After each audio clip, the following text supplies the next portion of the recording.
Hey guys, Jasker here. This is round 2 of the Level BF Trifecta event. A 32 vs 32 on PS4, PC, and Xbox One. This is Lumphini Gardens. Check it out. This is not a burner game, unfortunately, due to console setups. We can't have test games in between, so we're going to roll straight on into the next game. All the players were actually very content with going straight into the games and back to back, just to get them on the go. Now this map has 5 capture points on and on the team sides we have we have Team Roar on blue. On blue, not on red, on blue. And yeah. Congratulations to Streaming Studio. Sorry, you have also won a batch of Jerky XP. So that's our first lot of Jerky XP to give away. Plenty more coming a little bit later, guys, including 3 Elgato game captures across the entire stream. So make sure you stay tuned to the Xbox and PC events to hear how you can win plenty of codes and plenty of Elgatos. Big shout out to them. And somehow, some way, Alpha Squad in Team Raw has managed to get 6 players. No idea how that's weird. That's a battle log thing right there. Crazy good. That's kind of weird, right? That's kind of weird. It's kind of weird, but weird's good. Weird's fine. So we're seeing the numbers shape up a bit. Some guys will be spawning in a little bit briefly, of course, being the gamers that they are. You gotta have your fuel, You gotta have your Jerky XP. You gotta have your drinks. You gotta have your Dr. Peppers and everything. Your Dr. Peppers. Now, I will say on Charlie Point, if I really like what Ice Skull. No, it's Ice Skull 117's doing. He is actually sniping on top of the subway cars, the metro cars. I love this position on Charlie. Oh, but wait a minute, who is this? We have one player in the loader acting Ricka, using the loader to push onto Charlie. It's an assault loader. Oh, I'm watching this. This guy's literally going in with the loader. Oh! Get out of my way. Oh, he died. He got taken, executed. Quick shout out to Twerkmaster Sunny. These guys are the Q. They know their A-game, and he's whipped out an M16A4, which is actually a very interesting assault rifle. It's a very powerful assault rifle, and as you can see from the map design of Lumphini Garden, this kind of open array where you've got big open spaces. You're going to need a gun with range. He's gone with the M16A4, power and precision. I think he's going to do well this game. He's already going 4-1, just picks up his teammate. The Q team, Lumphini Garden, I reckon we're going to see a good one from them. Yeah, holding down Charlie Point. I think Charlie Point is one of the most important points on this map, because if you can hold Charlie, that means that you have an easy way to get on top of that elevated subway car, that train car. That gives you such an advantage. I gotta admit, Team Raw are learning from their mistakes here. They're going back to Alpha. They've seen it's been affected, going back and retaining the objective. I think Team Raw has learned from their previous little misdemeanor in propaganda, and they are spreading well here. They've got an offensive onto D to keep them busy. They're holding Bravo down with just a single player. Charlie, admittedly, although probably will be captured in the next couple of minutes, is being well retained, and Delta is even being capped now. So a good spread from the Team Raw team. I mean, looking at the mega map, look at this the swarm of players from Alpha to Charlie, now moving towards Delta and Echo. Now, I will say Bravo a little bit vulnerable here, as we see with Team Raw Star Killer A7X taking it all by himself.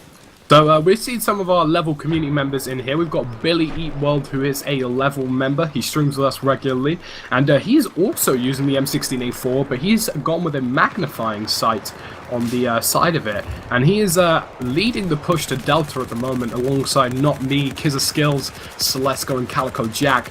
So Echo Squad for Team Team Raw is making quite a push here at the moment. So I think Delta. If Team Raw can manage to get Delta and at least maybe contest Bravo a bit, they're going to be in a real good position. I don't think Bravo. I mean, they have one squad leader on Bravo. That's Soul Reaver, and boy, he's using the PKP and trying to stay up. Ends up getting taken out. His but his teammate Faded Justisar. Is that right? Believe that's does end up getting taken out. Well, it looks like we're seeing I believe that's Team Raw making a bit of a push here. It looks like... Where's that? As they've gone on to Bravo, Team Raw is going to try and sweep their way in and pick up Echo. They're going to see if they can use just a small amount of infantry to pick up Echo. And I'm following at the moment, I believe, this is Dark Marshall, and he is... Dark Marshall? He is ripping it up. Yeah, he's literally... He's on Team Roar, and he's using the Ace.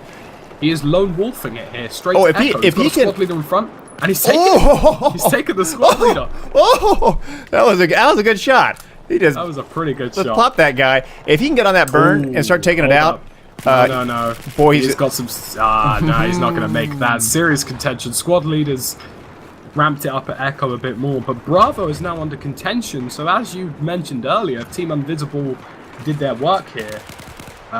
You know, great little piece of play from Team Raw here, who are actually trying their best to retain Bravo. Look at it, Twerkmaster Sonny. He actually did a great 90-degree turn. Took out a guy who was blobbing into him. He does get taken out, but Salty Frags is still there as well. They're going to take this Bravo back, and if they can, looking at the big map, they're actually in a great position. And absent of this one guy, this one squad in Team Invisible that could push up on Alpha, boy, they're doing well. They're up to 100 tickets. General Taz here is actually going...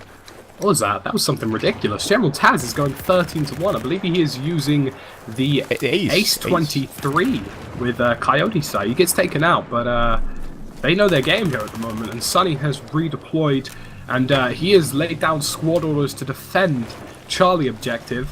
I think he's seen the vulnerability. Very little players at the moment in that objective kind of area, and we're seeing literally just a quad bike try roll in and get a sneaky kill. He gets executed on the bike. And they're making a push for Echo, and it looks like Team Invisible is retreating. Yeah, they are trying to get out. I mean, what Team Raw is doing, I don't know if they're doing this constantly or not, but along Echo, you see this big wall, this barrier wall, and they're using that barrier wall to the advantage because there's only a few areas in which you, as the red team, Team Invisible, can get through. And once those holes are plugged, oh, it's hard to get out. It's hard to stop it.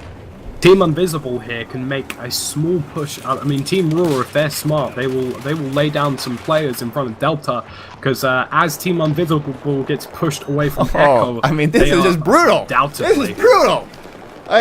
Team Raw is holding these lanes down. Oh, and I just saw a UCAV take out a recon dude on top of one of the subway railways. Oh, this is not looking good. I'm with Talkmaster Sonny here. He's whipped out the Deagle 44, and he's trying to take down the gates. He's under some sniper fire, so he's retreating out of his area, drops out a med pack, and he is going to continue onward. Good tactical play from him. He knows he's outnumbered and outgunned, so he pushes back. General Taz is currently on fire, and he doesn't seem to realize it.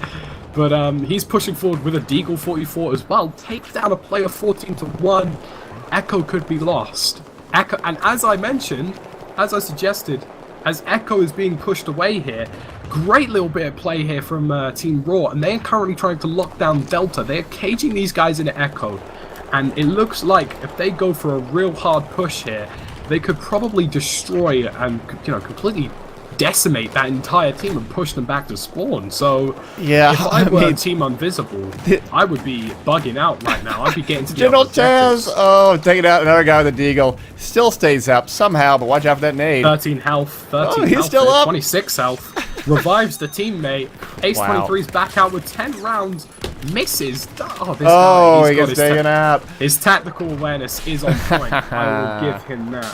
That was just crazy. The chat actually remarked, they said, hey, you're talking a lot about General Taz. I will say, a lot of people don't know this, so when I, first 10 years of my sort of esports career, I played with my younger brother. My younger brother's name is actually Taz.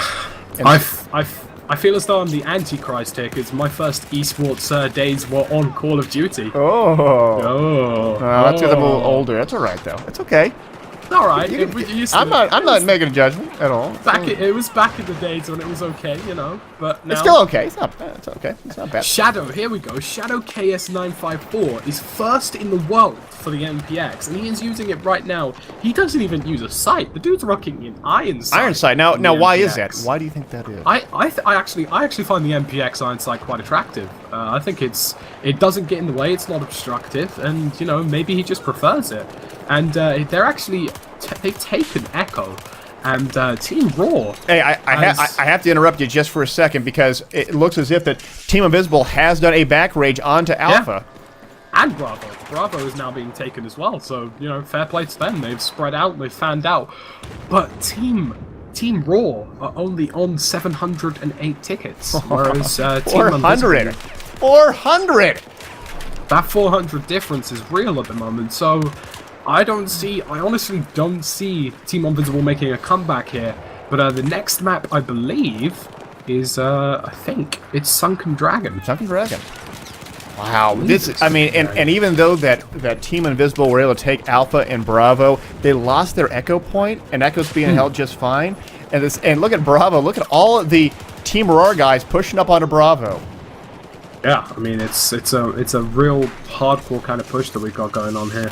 And watching on over to Bravo Objective, it looks like there's a big contention here. Huge crossfire going on to see who can retain Objective Bravo. And I'm going to jump on board now with Shadow KS954, who is currently in the water, taking a little bit of a swim. I don't know if this is the best idea, but he's going to get himself mounted up on the side of the Objective.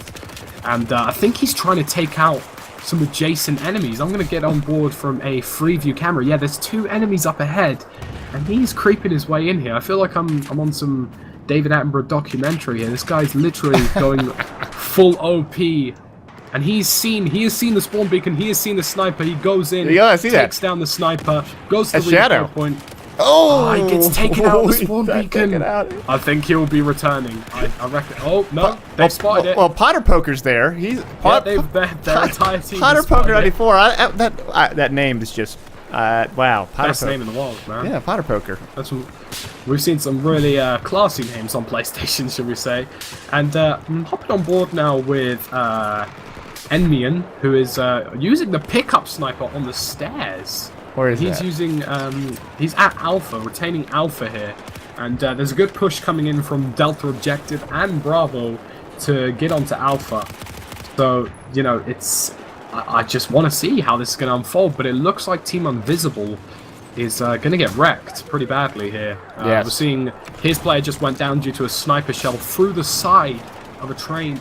And it looks like they've hopped up onto the other side of the bridge. We've got a sniper here. Celesco, level BF member, has whipped out his sniper. He's going 11-3, and he is currently using, I believe, that is a Gold Magnum. Gold Magnum 7x scope, and he is trying to get as many kills as he can on the Alpha Bridge. And he's got quite a lot of enemies there that can be taken, should we say? Yes. Now, I don't want to take away from Team Roar's glory, but this map, you know, is not perfectly balanced between the two sides. No. And I think we're going to see the same thing on. We're also going to see the same thing with Sunken Dragon. Unfortunately, 3 of the objectives have been positioned conveniently close to one of the teams. So, you know, admittedly, there is a bit of a balance struggle on Lumphini Garden and on Sunken Dragon. But I think the real games will come down to Propaganda and, of course, Pearl Market. And we've seen so far that Propaganda was taken by Team Invisible. Yeah. So, of course, we've got plenty of rounds still to play. And at the moment, it just looks like they're being, you know, completely wiped with 67 tickets to 629. Kind of bad to watch at the moment. Yes, and we are going to be playing these matches until what time? And for another. I believe we are playing for another hour and 11 minutes, and then we hop on over to the PC Open Tier dudes, and they're going to be playing their end of the stick. And of course, you can win an hour plenty minutes? of Origin codes. Yeah, that's about right. That sounds about right. Sounds about right. We're on till about 5:30 BST. And the PC guys, they will be ramping up then. There. So we'll get through the next map, which is the Sunken Dragon, and then back into Pearl Market. And then we're going to Pearl Market for an actual game, not a trainee game. Yeah, an actual game. It'll be good. And it looks like the PC stream starts at 1 p.m. 1 p.m. EDT. So we have a little flexibility. Well, quite a bit of flexibility here. Yeah. So 612 tickets. Oh. Now, I know this map is a little unbalanced, but it's not 612 ticket unbalanced. No, so That's all I'd say. With that in mind, so we saw the first round. What was the final score first round? Was it 200 something? Final score, something about 200 tickets on propaganda, yeah. And then they just came back here and wiped them with 612 tickets. It was 260, I think so. About 264 tickets, roughly 262. I'm just updating the scores on each. So, having a look here at the teams, we're seeing Billy World and the #1 in the world for the MPX, Shadow KS954, repping it really well for Team Raw. Also, Potter Poker as well is doing incredibly well. And KU Clan doing pretty good up here. Guns N' Roses, Team KU, RKZ. And it looks like, I think the next map is going to be quite a tough one. I'm interested to see how they are going to use the lake to their advantage.